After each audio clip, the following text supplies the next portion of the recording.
Fala, torcedor flamenguista, seja muito bem-vindo a mais um vídeo do canal. Pessoal, já que o YouTube não tá mostrando o vídeo mais pra ninguém, né? E manda para você, ativa o sino, que senão se inscreva e ativa o sino, que aí você assiste o vídeo sem precisar que eles enviem para você, vai chegar automático, beleza? Ele não está mostrando mais meu vídeo para ninguém, parou de mostrar, tá mostrando já os canais que são grandes, mas é isso mesmo. Vamos ver aí um cortezinho aí do SPN, dos bastidores de ontem aí, né? O Flamengo venceu aí a o Estudiantes nos pênaltis, mas está classificado, beleza? Vamos ver o que a mídia, né? Mesmo sem querer, algumas mídias paulistas falam aí sobre essa vitória do Flamengo, essa classificação, beleza? Assim, do outro, Palmeiras e LDU, que eliminou o São Paulo. Vamos falar sobre muita coisa com o Elton Serra aqui do meu lado. E aí, companheiro, boa noite. Tudo bem, Edu? Boa noite pra você, boa noite, fã de esportes. Eu achei você ontem tão bonito que pedi para estar igual a você hoje, nesta quinta-feira. Mas vamos falar, obviamente, de Libertadores, vários brasileiros e, no fim das contas, Flamengo e Palmeiras são os representantes do Brasil nas semifinais da competição. Como é figurinha repetida, né? Parece que a gente já viu esse filme antes, Déjà Vu. É isso, Flamengo e Palmeiras lá em cima há tempos. Vamos dar uma olhada nos gols, então, da classificação. O gol, né, no caso, que é o gol do Benedetti. A gente vê um Estudiantes muito aplicado contra o Flamengo, que também teve suas chances, mas acabou não sendo o Flamengo que a gente conhece, né, Elton? E aí, assim, a gente vê os gols nas cobranças de pênalti. O próprio Benedetti perde o primeiro pênalti aí pro Estudiantes de La Plata. O Léo Pereira, pelo amor de Deus, cobrou muito bem. E o Rossi pega 2 pênaltis para garantir a classificação no sufoco do Flamengo, que fez bem aquele primeiro tempo no Maracanã, né? Depois deixou a desejar. E uma boa parte do segundo tempo também, né? Uma queda de rendimento que fez com que o Estudiantes chegasse vivo para jogar em casa. O Benedetti, que fez um gol e o outro anulado, foi um dos grandes destaques do jogo, mas o Flamengo conseguiu a sua classificação. E a gente vê aí a história do Flamengo em pênaltis na Conmebol Libertadores. Desempatou, né? Que tava 1-1. Agora 2-1. Venceu 2 disputas, perdeu uma. E o Estudiantes, rival nesta quinta-feira, teve 4 disputas na história e perdeu todas. Vamos lá, com o Léo Pereira, que fez um golaço de pênalti. Sim, isso existe, ao vivo, pra gente aqui no Sport Center.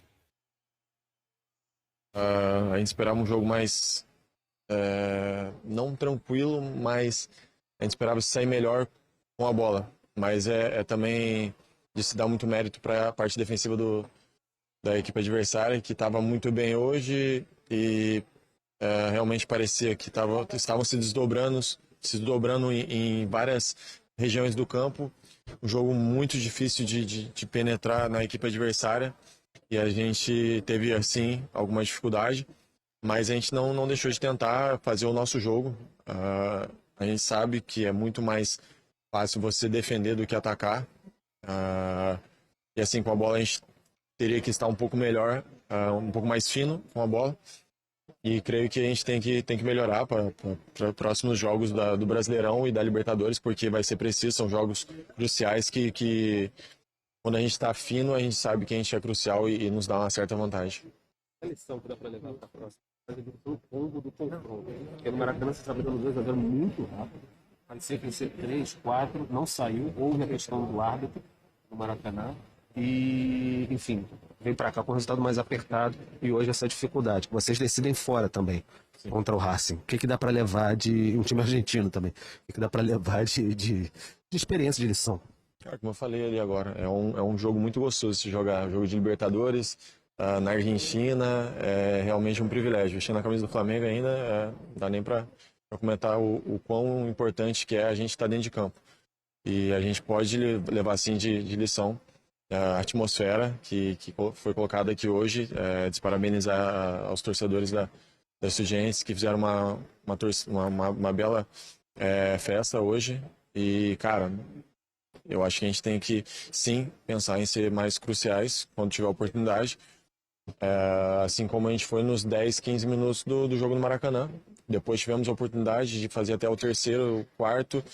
Mas, é claro, a gente deveria pensar primeiro no terceiro gol, depois do terceiro no quarto. E quem sabe liquidar a partida no primeiro jogo. A gente sabe que seria um jogo difícil. E foi. Jogo de Libertadores não tem jogo fácil, a gente espera que seja um jogo difícil também contra o Racing. Você comentou lá contra o Vélez em 2022, a gente ganhou no jogo de ida, né? De 5-0, 4. Cara, é difícil. Libertadores foi um acaso e não sei se vai acontecer novamente. Se acontecer, eu espero que aconteça pro nosso lado. Mas Libertadores é isso. É esse jogo gostoso, essa atmosfera incrível que a gente viu aqui hoje. E como eu te falei, tô muito feliz pela classificação. Vamos comemorar, que agora tem... E depois pensar no Corinthians. Agora eu queria que você... Tá aí, então a gente já volta para La Plata para fazer o contato com o Pedro Henrique, informações direto da Argentina. Mas, Elton, o Léo fala de uma questão que o Felipe Luiz também aborda na entrevista coletiva, que é a questão da disputa nas divididas, no anímico. O Estudiantes impressionou, realmente. Agora, fica a lição, o Flamengo tem que entrar da mesma forma, que tecnicamente a gente sabe que sempre teve mais time que o Estudiantes, né? E o Estudiantes tem essa característica, não é uma surpresa para nós ver o Estudiantes jogar em casa dessa forma. Tudo que foi, a narrativa que foi criada, inclusive, né, em cima desse jogo, por conta da partida de ida, porque a gente fala que o Flamengo teve um desempenho muito bom, mas a arbitragem teve uma influência também no jogo no Maracanã. A gente sabia que o Estudiantes adotaria essa postura. É um Flamengo que, sem um volante pegador, você tem o Saul e o Jorginho fazendo esse papel de volante, né? E lógico que com a bola nos pés é um time muito técnico, logicamente que o Estudiantes ganharia nesse sentido. Então, se o Flamengo tirasse a posse da bola do adversário e controlasse o jogo com a posse, não teria, talvez, tantas dificuldades para marcar sem a bola. Porque é um time que tem uma defesa muito técnica, é um time que consegue, com a bola, construir com quase todo mundo, né? Os 11 conseguem, né, fazer o time funcionar muito bem com a bola nos pés, mas esse tipo de jogo traz um certo desconforto para o Flamengo. É um time que está acostumado a ter a bola o tempo inteiro. Mas foi um time... Fica a lição porque o adversário das semifinais, que para mim é o melhor argentino e chega como o melhor argentino da Libertadores, vai trazer mais dificuldades nesse sentido de ser uma equipe... Tela agora, fazer a festa em La Plata. Ufa, mas está na semifinal o Flamengo mais uma vez. Pedro, boa noite. Tudo bem, Edu? Um abraço para você, um abraço para o Elton, todo mundo. Sim, uma boa noite, bom dia, né? Já é bom dia, o mesmo horário aqui, o fuso horário é igual. 1h08, mas é um jogo impactante, jogo de Libertadores mesmo, aquele jogo, aquelas noites de Copa que são inesquecíveis. Os jogadores do Flamengo acabaram de sair aqui, encerrada a zona mista, falaram bastante. O Rossi, coitado, mal conseguia andar porque era abordado por todo mundo, foi a grande figura. Ele admitiu aí, vocês devem ter visto a falha no gol, né? Falou que era uma bola defensável e saiu muito irritado. A gente estava logo atrás dele ali, enfim, bem pertinho do Rossi, ele saiu muito irritado, fazia os movimentos com a mão o tempo todo, assim, como assim, pô, dava para defender, e voltou com a cabeça no lugar para pegar depois as penalidades. A torcida que você falou, 1.800 rubro-negros ali num cantinho improvisado, ficaram bem aflitos o jogo todo. O Jorginho também passou por aqui, voltou depois de um tempo, enfim, falando de toda a atmosfera da Libertadores. O Flamengo com um discurso assim, soubemos sofrer, mas o Flamengo não é exatamente isso. A gente reconhece que poderia ter sido um pouco melhor, pelo menos foi a tônica dos jogadores que passaram aqui na zona mista. O próprio Léo falando, né, de que tinha que, enfim, encarar, ficaram impressionados com a atmosfera mesmo aqui no Estádio Uno, em La Plata, a torcida dos Estudiantes muito em cima, divididas, fortes dos jogadores. Enfim, o Flamengo leva grandes lições aqui de La Plata, mas leva também aquele gostinho de que sobreviveu e está em mais uma semifinal, de Libertadores. Daqui a um mês tem os jogos contra o Racing, argentinos de novo, segundo jogo na Argentina também. Então vai ser um pacote completo para esse elenco maturar ainda mais aí. Flamengo, Edu, permanece aqui em La Plata, região de La Plata. Tem um hotel, aquele resort segurança máxima, que eles estão uns 35 minutos daqui do estádio, mais ou menos. Então o Flamengo fica por aqui. Amanhã, treinamento pela manhã no CT do Defensa e Justiça, como eu já tinha treinado ontem. Faz o treinamento, atividade, vai depois para o aeroporto, segue direto para São Paulo. Nem tem escala no Rio, não. Direto para São Paulo, onde domingo encara o Corinthians para tentar manter a liderança do Campeonato Brasileiro. Tá ficando apertada a temporada, os jogadores saindo exaustos por aqui, muito cansados mesmo, mas de fato o Flamengo sai classificado. Apenas, o pessoal tá batendo a porta aqui, parece que tá irritado o pessoal do Estudiantes.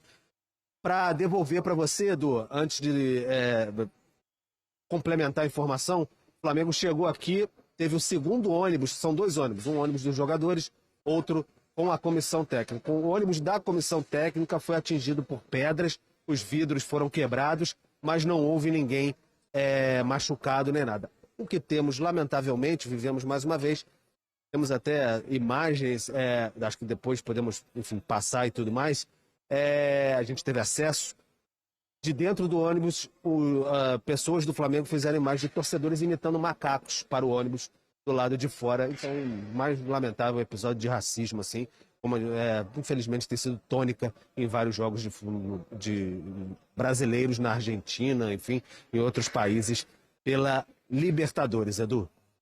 É muito triste isso, né? E aquele bingo do que não se deve fazer foi completo também com rojões, né? Nossa equipe trouxe a informação de que os rojões estouraram, mas como o Pedro trouxe a informação, num local isolado, então não chegou a atrapalhar, segundo o pessoal do Flamengo, não chegou a atrapalhar a noite de sono.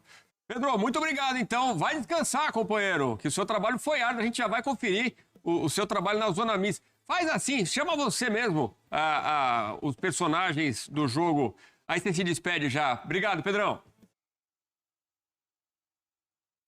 Grande abraço, Edu. Então, Elton também, todos que estão por aí, estão apagando as luzes aqui, a gente está encerrando, mas enfim, fiquem com os jogadores agora que passaram na Zona Mista, os classificados. Tivemos Rossi, tivemos Saul, Léo Pereira, vocês já viram também, o Jorginho passou por aqui, então muitos jogadores do Flamengo falaram nessa noite especial em La Plata. Flamengo classificado para mais uma semifinal de Libertadores, volta a essa fase competitiva depois de 3 anos.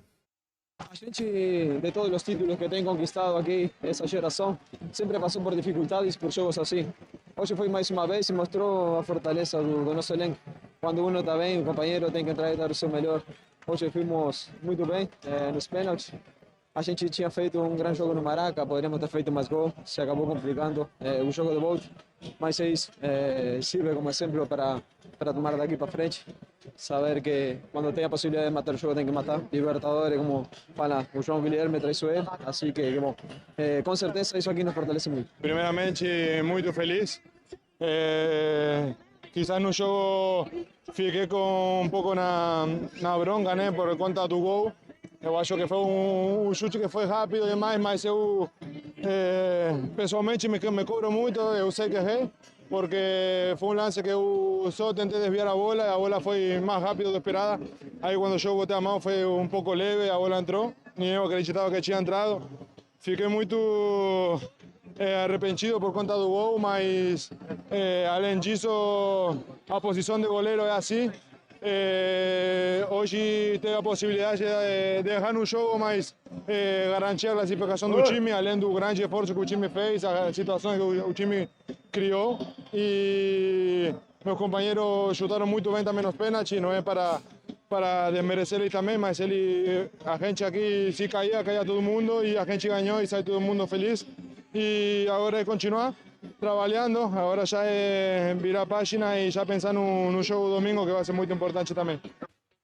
Daí, o Rossi, honesto, acho que muito goleiro nessa hora fala, era um chute muito forte, realmente foi difícil, era muito de perto. Ele ficou chateado porque era uma bola defensável. Na hora deu para identificar isso, Elton. De volta a La Plata, depois de uma passagem, né, pelo Estudiantes, tanto que no fim do jogo ele acabou reverenciando ali a torcida da casa, mas ele confessa que a bola foi um pouco rápida.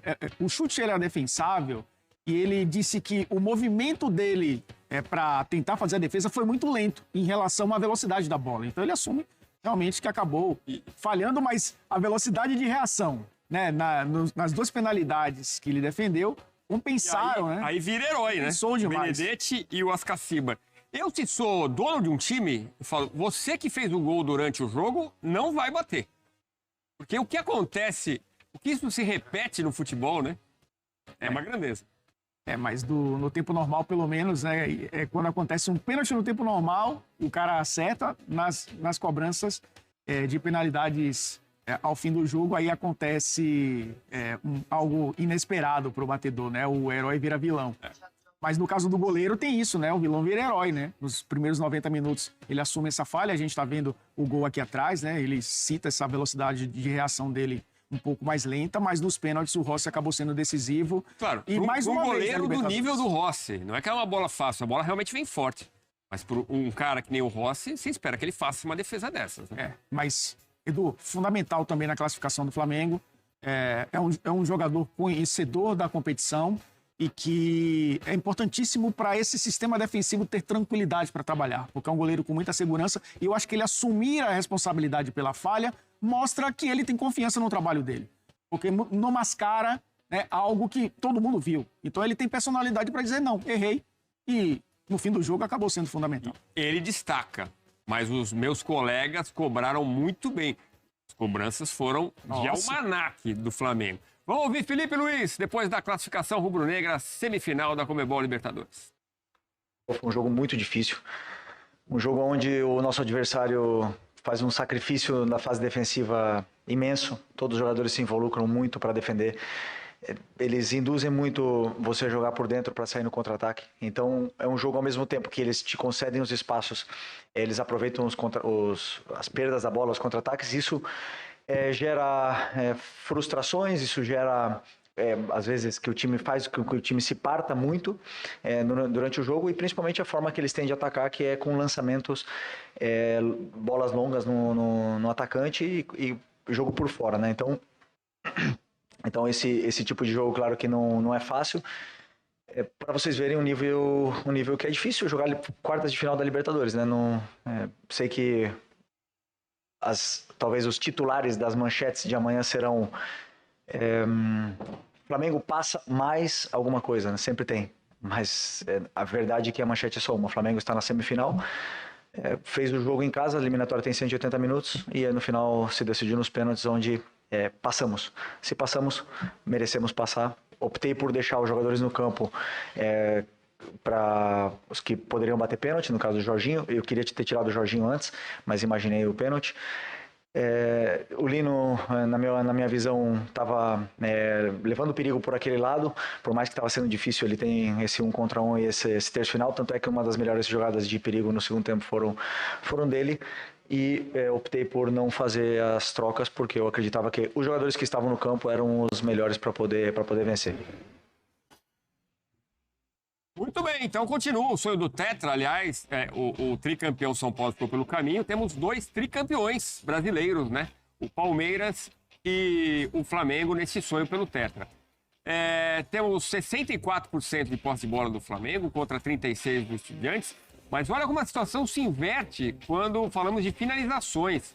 13-7, quase o dobro do time argentino. No alvo, efetivamente, 3-3. Grandes chances, aí vantagem rubro-negra, 3-1. E também teve mais ações na área rival, 19 contra 15. Temos um departamento chamado Data ESPN, que brilha aqui na casa, com informações, estatísticas. E este homem que aqui está sabe muito e vai falar de análise tática. Solta a vinheta para o nosso Caio Alves.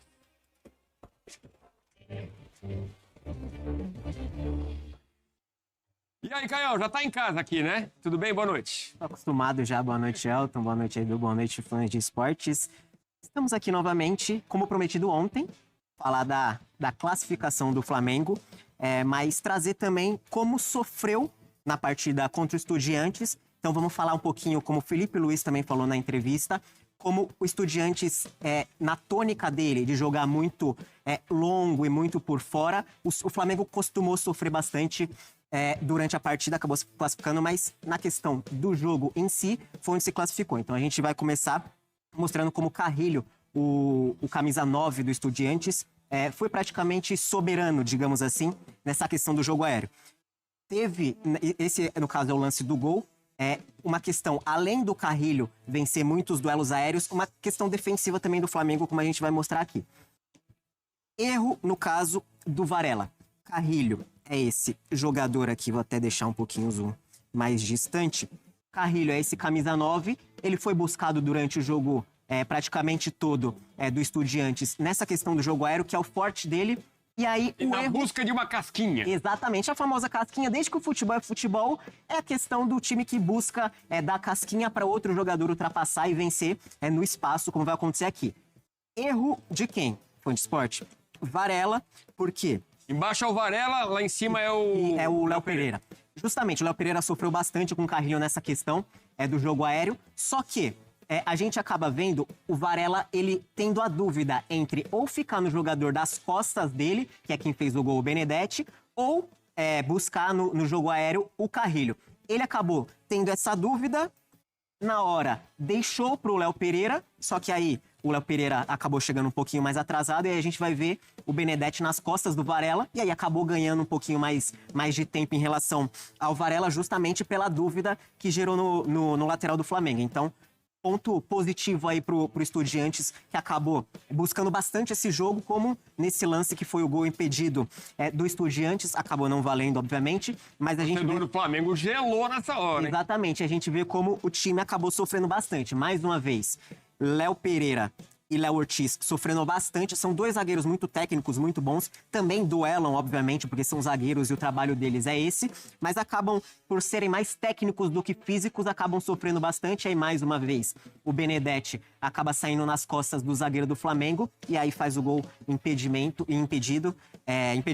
mas acabou sofrendo bastante o Flamengo nessa questão. Essa análise, ontem quando acabou o jogo, ontem eu falei, né? A gente fala aqui no final do vídeo, eu falei sobre isso, pô. Que o Flamengo precisa de um cara que seja combatente, pô. O Flamengo tem muito jogador de muita qualidade. Tem que ter um combatente ali no meio de campo, um cara que destrua a jogada, que seja alto, que seja forte, pô, também, porque o time, a Libertadores agora, meu amigo, a Libertadores também é brasileiro, né? Vai chegar uma hora que vai pedir mais parte física. Claro que o Flamengo também tem preparação física. Estou falando em termos de combate, de um jogador para destruir jogadas. O Flamengo, no meu ponto de vista, não tem esse jogador. Entendeu? O Léo Pereira e o Léo Ortiz são jogadores muito técnicos, né? Então, o toque de bola refinado, o cabeceio, sobe bem na bola, mas não são tão altos, né? Esse Carrilho aí tem 1,92 m, 1,91 m. Então, as bolas, praticamente todas ontem, ele conseguiu, até porque também ele não é só alto, ele é forte. Né? Então, boa proteção. E ali, eu digo ali, o Varela tentou até ajudar, porque ele ficou na dúvida, vou nessa bola ou não vou? Quando ele viu que o cara que já tinha, praticamente, Carrilho já tinha se projetado para a bola, e ali dificilmente ele ia, porque o Varela é baixo, tem 1,72 m, 73 por aí, e o Carrilho é muito alto. Então não era para ele. Ali, no meu ponto de vista, tinha que estar o Léo Ortiz ou o Léo Pereira, que é praticamente da mesma altura, né? 1,89 m, 1,88 m. Então, eu não digo que ali o erro do Varela foi que ali era para ele estar ligado no cara que chutou a bola pro gol. Porque a cobertura era dele. Lateral não dá combate com centroavante. Lateral faz cobertura. Mas foi a proposta de jogo do Estudiante, né? Meter bola lá pro Carrilho, ele raspar, dominar e fazer aquilo ali. Mas a gente sabe que não é só isso, né, que faz o futebol ser jogado. Tem outros aspectos também que o Flamengo ontem sobre explorar também jogou bem. Não jogou bem, mas o importante é que ganhou, nem tá classificado, beleza? Pessoal, só falando mais uma vez aí, o YouTube eu tô com problema aí, entendeu? Não tá mostrando os vídeos, tá... Às vezes posta o vídeo até na mesma hora aí que todo mundo e eles não mostram da gente, por algum motivo. Talvez a gente vai estar começando outro canal, entendeu? Porque esse canal teve um probleminha aqui. O canal que eu comprei, aí a pessoa tinha apagado vídeos e quando faz isso prejudica, né? E aí eu vou estar começando outro canal. Quando eu começar outro canal, eu vou deixar o link na descrição para vocês se inscreverem, beleza? Se vocês puderem se inscrever. Começa outro, esse aqui a gente vai parar. Talvez a gente pare, mas vamos ver o que a gente vai fazer com esse canal. Mas avisando para ver, saiu assim, não avisou nada. Eu gosto de avisar porque eu gosto de ser honesto, beleza? Então, antes de começar outro canal, vou dar um jeito aqui de mostrar para vocês meu outro canal para vocês se inscrever, beleza? É do Flamengo também, só falando do Flamengo. É o time aí, né, que eu gosto de falar. Então, tamo junto e até o próximo vídeo.